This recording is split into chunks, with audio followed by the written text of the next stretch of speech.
विदुर जी महाराज जब तीर्थ यात्रा करके वापस हस्तिनापुर आए, तब तक संपूर्ण महाभारत युद्ध में कौरव वंश का विनाश, महाराज युधिष्ठिर का चक्रवर्ती सम्राट पद पर विराजमान होना, ये सब हो चुका था। आदर्श महाराज युधिष्ठिर जी बहुत जैसे प्राण आ गए हों ऐसे पूरा परिकर मिला। फिर अंदर महल में गए तो देखा धृतराष्ट्र जी को, तो एकांत की मांग की, कोई हमारे पास नहीं रहे। फिर धृतराष्ट्र जी से कहा, तुम्हें शर्म नहीं आती? तुम श्वान की तरह जीवन व्यतीत कर रहे हो, अभी तुम्हें वैराग्य नहीं हुआ? बड़े कठोर वचन, ये कटु वचन क्या होते हैं? जाकर वैराग्य प्रज्वलित करते हैं। श्वान जैसे टुकड़ा दे दो बस पड़ा रहता है। जिनको तुमने बचपन से नष्ट करने की कोशिश की, उन्हीं पांडवों के दिए हुए टुकड़े से पेट पाल कर अब कौन सा जीवन व्यतीत करना चाहते हो? उठो, अभी चलो हमारे साथ। महाराज धृतराष्ट्र भगवान की कृपा पात्र है, भगवान व्यासदेव जी द्वारा प्रकट है, कोई अज्ञानी नहीं है। युद्ध के पहले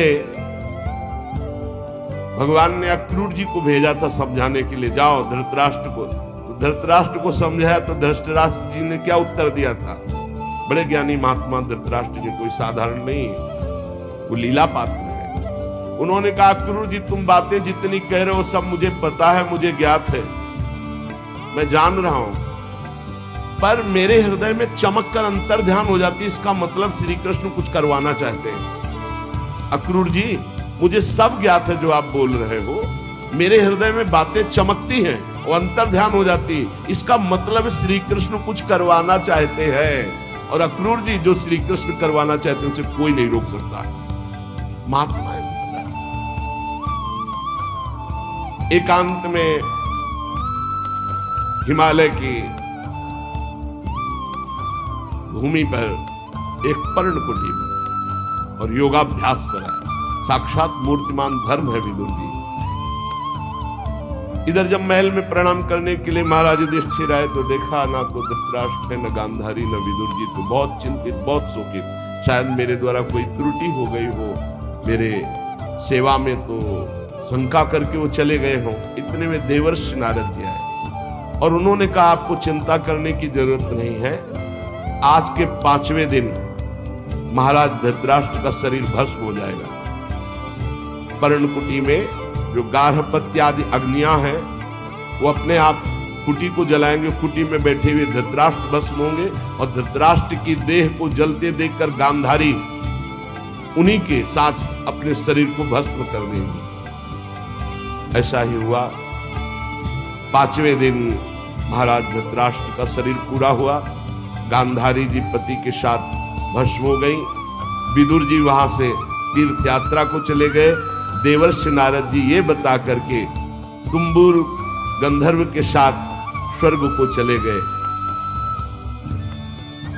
महाराज युधिष्ठिर एकांत में विचार करने लगे, क्या समय आ रहा है, सब नष्ट होता जा रहा है, ये लोगों का स्वभाव कैसे बदल रहा है। 7 महीना हो गए थे अर्जुन को द्वारिका गए हुए, अभी वापस नहीं आए थे। महाराज युधिष्ठिर ऐसे अपशकुन देखने लगे जिससे पता चलने लगा कि विनाश होगा। जिस समय जो ऋतु होनी चाहिए वो ऋतु नहीं, उल्टे समय में ऋतु। जब वर्षा होनी चाहिए तब सूखा, और जब वर्षा नहीं होनी चाहिए तो अब और वर्षा, फसल नष्ट हो जाना, लोगों को बड़ा दुख होना। और देखा कि प्रायः लोग क्रोधी हो रहे हैं, कौड़ी कौड़ी के लिए लोभ करने लगे हैं, झूठ बोलना स्वभाव बन गया है, मित्रता में छल और कपट हो गया है, माता पिता सगे संबंधी पति पत्नी इनमें परस्पर झगड़ा होने लगा है। इसका मतलब है कि विनाश काल उपस्थित हो रहा है। जिसको देखो वो दंभी बनता जा रहा है, पाखंडी बनता जा रहा है, धन की प्रधानता हो गई है, युधिष्ठिर जी बहुत चिंतित हुए। युधिष्ठिर जी ने भीमसेन से कहा कि अर्जुन को हमने द्वारिका इसलिए भेजा था कि वहां जाकर पुण्य श्लोक भगवान श्री कृष्ण क्या करना चाहते हैं इसका पता लगाकर वो हमें बताएं आके। 7 महीने बीत गए, भीमसेन तुम्हारे छोटे भाई गांडीव धनुषधारी अर्जुन अभी तक लौटे नहीं और अब शकुन मुझे बहुत दिखाई दे रहे हैं। क्या वो समय आ गया क्या जिसे मेरा दुर्भाग्य कहते हैं? अर्थात क्या द्वारिकाधीश भगवान श्री कृष्ण अपनी लीला स्मरण कर लिए? क्योंकि मेरा हृदय घबरा रहा है अपने आप। ये संपत्ति, ये राज्य, ये स्त्री, ये प्राण, कुल, संतान, शत्रुओं पर विजय, सब कुछ श्री कृष्ण कृपा से प्राप्त हुआ है। देखो देखो, वो आकाश में उल्कापात हो रहा है, पृथ्वी कंपायमान हो रही है, मेरे शरीर में भयंकर अपशकुन हो रहे हैं। पक्का कुछ न कुछ ऐसा हुआ है जो सुनने लायक नहीं है। पुरुष की जब बाईं जांग फड़के, आंख, भुजा बार बार फड़के तो समझ लेना चाहिए कोई विनाशकारी खेल होने वाला है। मेरी बाईं जांग, बाईं आंख, बाईं भुजा बार बार फड़क रही, भारी कोई अनिष्ट सूचना मिलने वाली है। देखो, ये सियारिन उदय होते हुए सूर्य की ओर मुंह करके रो रही है और ये कुत्ता मेरी ओर देखकर बार बार चिल्ला रहा है, रो रहा है। इसका मतलब कोई अनिष्ट होने वाला है। ये गौ आदि अच्छे जो पशु हैं मुझे बाएं करके जा रहे हैं, गधे आदि बुरे पशु मुझे दाहिने करके जा रहे हैं। मैं जिधर देखता हूं उधर मुझे पशु रोते दिखाई दे रहे हैं। ये उल्लू और ये कौआ, ये कठोर कठोर शब्द बोल रहे हैं, इसका मतलब कुछ विनाश होने वाला है। जब मैं देवताओं की मूर्तियों की तरफ देखता हूं तो मुझे रोती नजर आती है। ये बड़े बड़े उत्पात देखकर मेरा हृदय घबरा रहा है। क्या ये पृथ्वी भाग्यहीन हो गई? जिनका सौंदर्य, जिनके चरण कमलों में ध्वजा वज्र अंकुश चिन्ह है, क्या ये पृथ्वी उन चिन्हों से रहित हो गई? राजा युधिष्ठिर इन भयंकर उत्पातों को देखकर मन ही मन बहुत चिंतित थे। इतने में देखा कि अर्जुन पधार रहे। दौड़ पड़े युधिष्ठिर, समीप गए तो कदम रुक गए।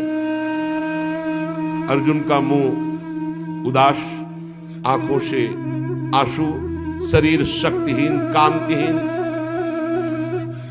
जे ही महाराज युधिष्ठिर के सामने पहुंचे अर्जुन गिर पड़े। घबरा करके युधिष्ठिर जी ने उठाया, अर्जुन से पूछा, भाई द्वारिकापुरी में सब कुशल मंगल है ना? छोटे भाई सहित मामा वसुदेव जी कुशल हैं, उनकी पत्नियां सब कुशल हैं, बलराम जी के द्वारा सुरक्षित द्वारिकापुरी, हमें लगता है सब कुशल होगा। अर्जुन कुशल ही बोलना। भक्तवत्सल ब्राह्मण भक्त भगवान श्री कृष्ण स्वजनों के साथ द्वारिका की सुधर्मा सभा में सुखपूर्वक विराजते हैं ना? आदि पुरुष बलराम जी के साथ संसार के परम मंगल, परम कल्याण, परम उन्नति के लिए यदुवंश रूपी क्षीर सागर में हमारे प्रभु जैसे विराजमान, अभी विराजमान है ना? मुझे बहुत भय हो रहा है। अर्जुन जल्दी बताओ, तुम श्रीहीन हो गए हो, तेजहीन हो गए हो। क्या तुम्हारा किसी ने अपमान कर दिया? कहीं तुमने दुर्भावपूर्ण कोई अमंगल कार्य तो नहीं कर दिया? क्योंकि अमंगल कार्य करने वाले का तेज नष्ट हो जाता है। कहीं ऐसा तो नहीं हुआ कोई पात्र आया हो तुम्हारे पास और भीख मांग रहा हो और तुमने उसको दी न हो तो तुम्हारा पुण्य नष्ट हो गया हो? कहीं ऐसा तो नहीं हुआ देने की प्रतिज्ञा करके तुम मुकर गए हो तो तुम्हारे सुकृत नष्ट हो गए हो? कहीं ऐसा तो नहीं हुआ शरणागत का तुमने त्याग कर दिया हो? प्रश्नों की झड़ी लगा। कहीं ऐसा तो नहीं हुआ अगम्या स्त्री का समागम कर लिया हो, कहीं ऐसा तो नहीं हुआ कि जिस समागम करने योग्य का अपमान कर दिया हो। बड़े प्रश्न किए, लेकिन मुझे लगता है कि ऐसा धर्म विरुद्ध आचरण तुमसे कोई हो ही नहीं सकता। बहुत संभल के बोलना, इस समय मैं बहुत घबरा रहा हूं, क्या हो गया, मुझे बहुत मानसिक पीड़ा हो रही। वैसे ही दुख से अर्जुन जी बड़े दुखी थे जब इतने प्रश्न किए तो विषादग्रस्त आंसुओं की झड़ी अर्जुन की, शरीर कांप रहा है, मुख सूख रहा है, पीला पड़ गया है चेहरा, बस एकमात्र श्री कृष्ण के ध्यान में डूबे हुए हैं। काफी देर में साहस बटोर करके उन्होंने बोलना शुरू किया। अर्जुन कहा, महाराज मेरी आंखों से वो ओझल हो चुके हैं जो हमारे प्राण, हमारे जीवन, हमारे सखा, जो प्रेमवश रथ हाँकना, टहलना, दूत बनना, मित्रता का, अभिन्न हृदयता का व्यवहार करना, महाराज मैं लुट गया। प्रभु अंतर ध्यान हो गए। महाराज जिन्होंने मेरे ममेरे भाई का घनिष्ठ रूप धारण किया वो परब्रह्म परमात्मा है, मैं समझ नहीं पाया। जिन्होंने मेरे मित्र का रूप धारण किया वो मुझे ठग लिया। मेरा पराक्रम बड़े बड़े देवता नहीं सह सकते थे, आज क्षुद्र बन के भीलों ने मुझे परास्त कर दिया, लूट लिया, क्योंकि मेरा बल तो अंतर ध्यान हो गया ना। जैसे ये शरीर प्राणों से रहित मृतक कहलाता है महाराज, आज मैं वैसा हो चुका हूं। मेरे प्राण श्री कृष्ण अंतर ध्यान हो चुके हैं। मैंने उन्हीं के आश्रय से महाराज द्रुपद के घर में आए हुए कामोन्मत्त राजाओं का तेज अपहरण करके द्रौपदी को स्वयंवर में जीता। मैंने उन्हीं के आश्रय से गांडीव धनुष पर बाण चढ़ाकर मत्स्यवेद किया। भगवान की दिव्य शक्ति हर समय अर्जुन के साथ रहती थी। ये आज वही गांडीव हमारे हाथ में है, लेकिन मैं भीलों से नहीं जीत पाया। मैं लौट के आ रहा था भगवान के निज जनों को लेकर, लेकिन मेरे में सामर्थ्य नहीं रही, क्योंकि मेरे श्री कृष्ण अंतर दे, वही गांडीव, वही भुजाएं जिसके बल से खांडोवन को, इंद्र को भी रोक करके अग्नि को तृप्त किया। उसी से मैदानों की रक्षा की जो आपकी सभा में जल में थल, थल में जल का भ्रम करने वाली दिव्य सभा तैयार की थी। 10,000 हाथियों का बल रखने वाले जरासंध को ऐसे तिनके की तरह चिरवा दिया उन्हीं श्री कृष्ण ने भीम से। 20,000 राजाओं को मुक्त किया जो भैरव यज्ञ में बलि देने के लिए बंदी बनाए हुए था। महाराज हर तरह की विपत्ति में श्री कृष्ण सामने नजर आते थे। चाहे वो द्रौपदी को वस्त्रहीन करने के लिए कौरवों की सभा हो, या वनवास के समय दुर्योधन के षड्यंत्र से भेजे हुए 10,000 शिष्यों के साथ दुर्वासा ऋषि, हर समस्या का समाधान श्री कृष्ण थे। ये कई बार सुना चुके हैं दुर्वासा ऋषि का प्रसंग। बड़ा कठिन है किसी महापुरुष को प्रसन्न कर लेना, लेकिन जिनका भगवान से अनुराग नहीं वो लाभ नहीं ले पाते। 4 महीने दुर्वासा जी की बड़ी सेवा की दुर्योधन ने। दुर्वासा जी ने कहा, वरदान मांगो, चातुर्मास भर तुमने सेवा की, क्या चाहते हो? दुर्योधन ने ये विचार किया कि पांडवों का जड़ से नाश हो जाए, बढ़िया अवसर है। तो उनका ब्राह्मण हमारे ज्येष्ठ भ्राता महाराज युधिष्ठिर वनवास में है, आप 10,000 शिष्यों के साथ जाएं और उनका आतिथ्य स्वीकार करें। तब जब द्रौपदी जी बटलोई में प्रसाद पाले, द्रौपदी पालिए, फिर वहां कुछ नहीं। सिद्ध सूर्यदेव के द्वारा दी हुई बटलोई थी। तथास्तु कहकर दुर्वासा जी ठीक उसी समय पहुंचे जब द्रौपदी जी प्रसाद पाके बटलोई मार्जन करके रख दिया। शिष्य मंडली 10,000, आगे दुर्वासा जी। जय महाराज धर्मराज जी के समय पहुंचे, साष्टांग दंडवत किया। महाराज आइए, आज तो हमारे अहोभाग्य, आप कृपा करके दर्शन दिए। अब पूछना होता महाराज प्रसाद पाल? हाँ हाँ, अभी यमुना स्नान करके आते हैं, अभी आते हैं प्रसाद पाने। 10,000 शिष्य सहित यमुना जी स्नान करने गए। महाराज युधिष्ठिर द्रौपदी के पास गए और द्रौपदी जी से पूछा प्रसाद पा लिया? हाँ, बटलोई मान के रख दी। मूर्छित से हो गए। द्रौपदी जी कौरव सभा से शरणागति पूर्ण पुष्ट हो चुकी थी। उठाया, आप ऐसी दशा को क्यों प्राप्त हो गए? तो उनका बटलोई में तुमने पा लिया, धो के रख दिया। 10,000 शिष्यों के साथ महाक्रोधी दुर्वासा ऋषि आते ही साप दे देंगे। अब क्या 10,000 के लिए कंदमूल फल भी एकत्रित नहीं कर सकते। द्रौपदी ने कहा, एक बटलोई का तुम्हें इतना भरोसा है? अरे जो पूरे विश्व को पवाता है वो मेरा श्री कृष्ण है, आप कोई संशय नहीं। आंख मूंदी और ध्यान करके आर्त भाव से पुकारा श्री कृष्ण। उनको कहीं आना जाना है? देखा पीतांबर फहराते हुए मुस्कुराते हुए चले आ रहे हैं। आकर के पहले कहा, द्रौपदी बहुत भूख लगी, कुछ पवा। समस्या पे समस्या। अरे महाराज इसी समस्या से तो आपको याद किया है।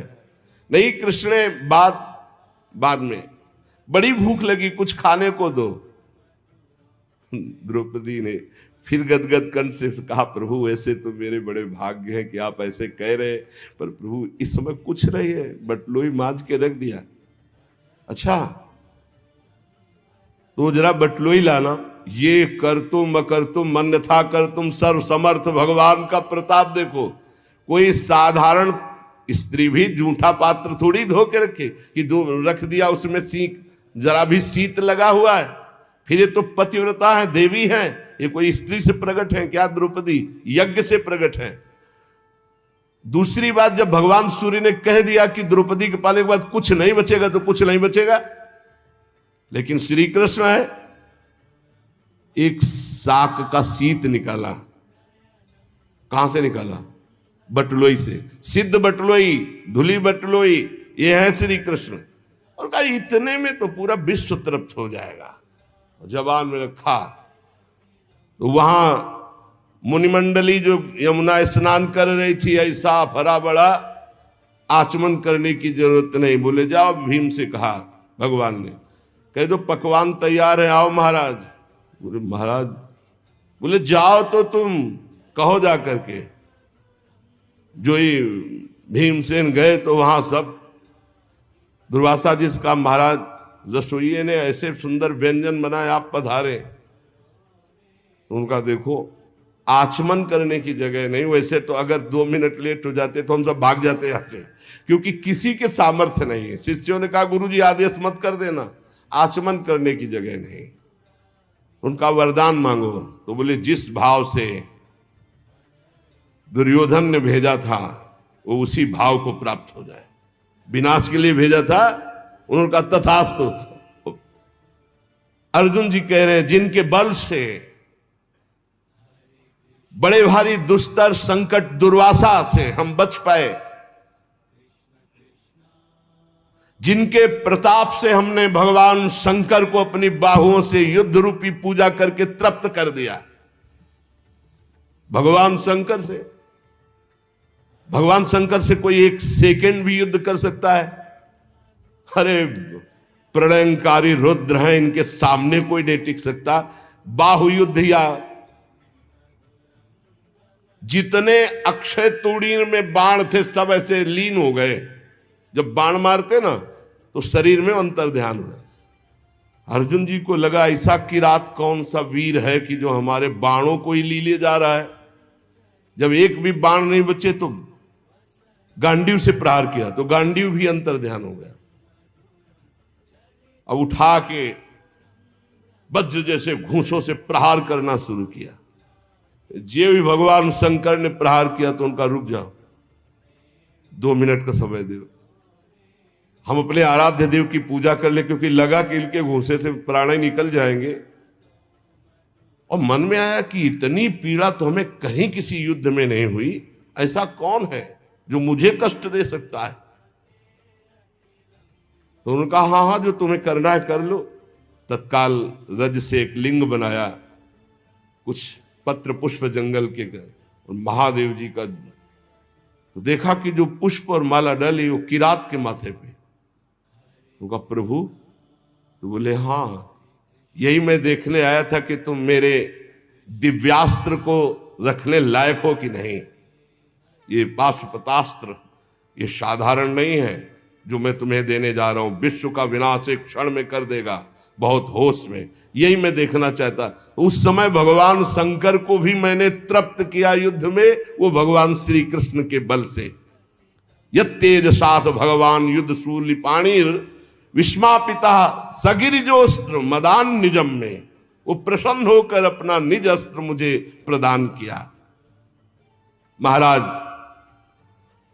जिन श्री कृष्ण के प्रताप से देवराज इंद्र की सभा में देवराज के सिंहासन पर आधे पर बैठने का मुझे अधिकार मिला, जिन श्री कृष्ण के प्रताप से देवताओं ने मेरी पूजा की, ऐसा मैंने युद्ध किया, निवात कवच नामक दैत्यों का विनाश किया, आज मैं उनसे रहित हो गया हूं।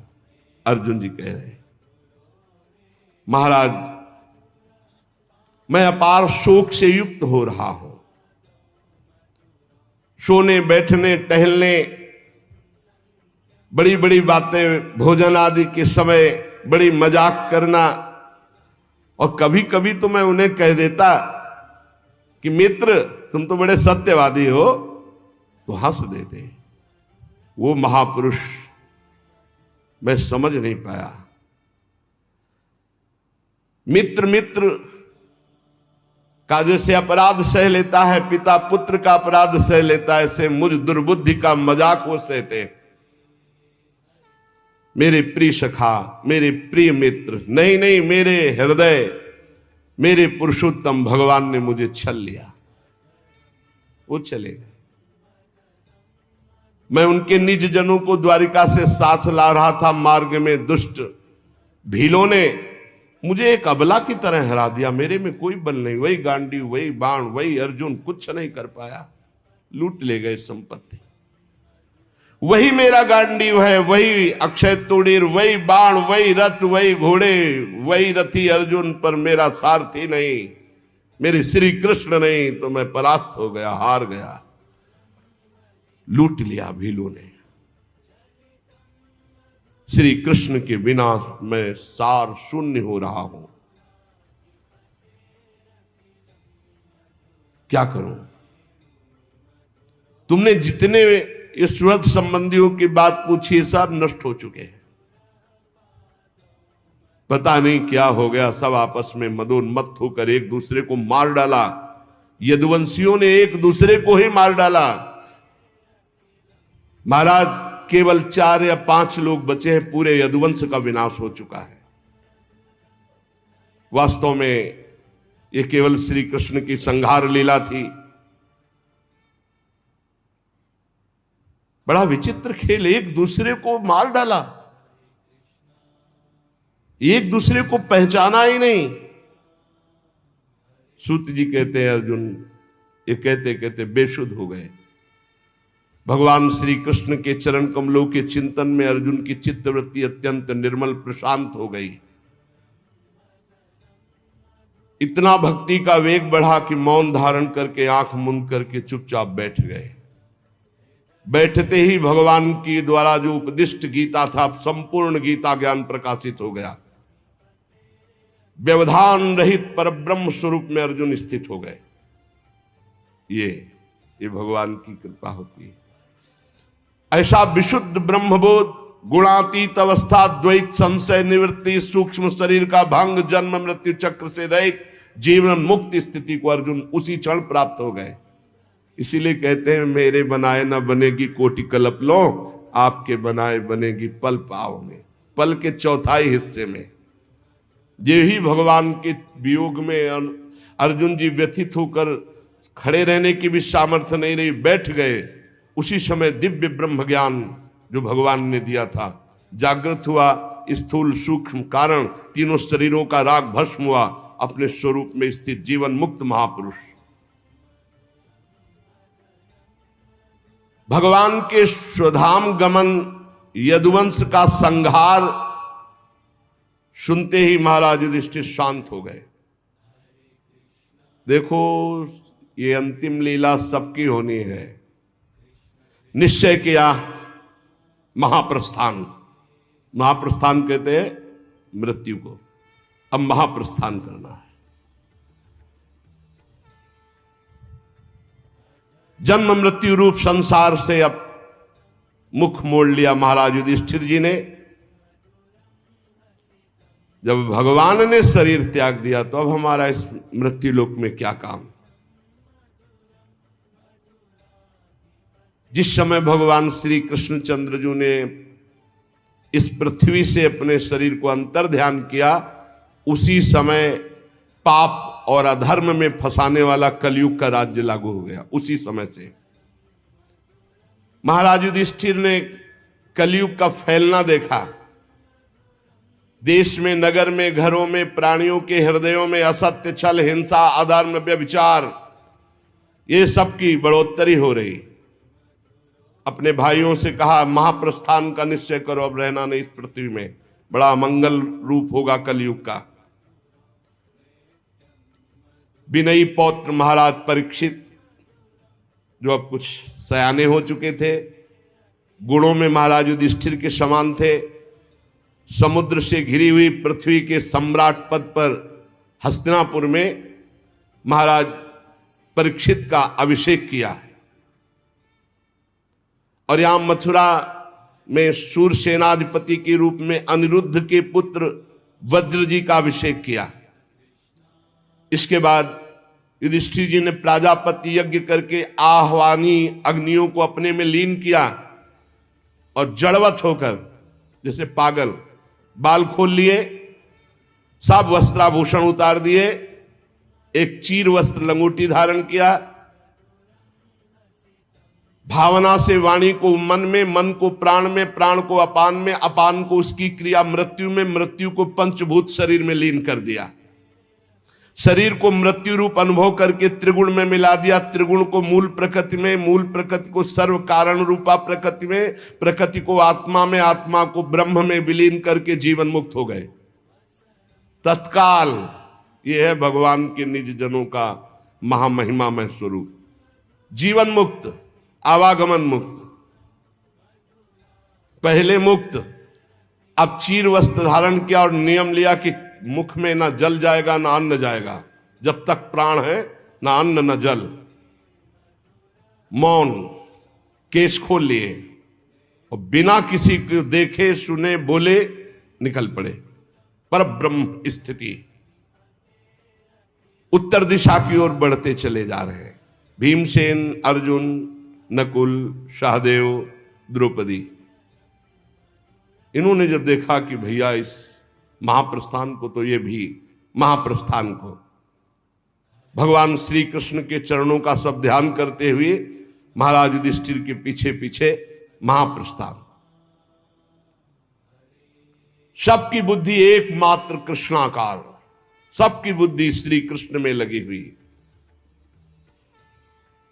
फलतः एक एक गिरते जा रहे हैं। भीमसेन बताते जा रहे हैं, द्रौपदी गिरी, नकुल, सहदेव हिमालय में, एक बार भी पीछे मुड़कर नहीं देखा। अर्जुन गिरे, भीमसेन में अकेले महाराज, सीधे विमान आया था महाराज युधिष्ठिर जी के लिए, और ये शरीर छोड़कर दिव्य लोक को पहले ही प्राप्त हो गए। भगवान के प्यारे भक्त पांडवों के महाप्रयाण की इस पवित्र मंगलमयी कथा को जो पुरुष सुनता है वो निश्चय ही निष्पाप होकर मोक्ष को, भगवत धाम को प्राप्त होता है।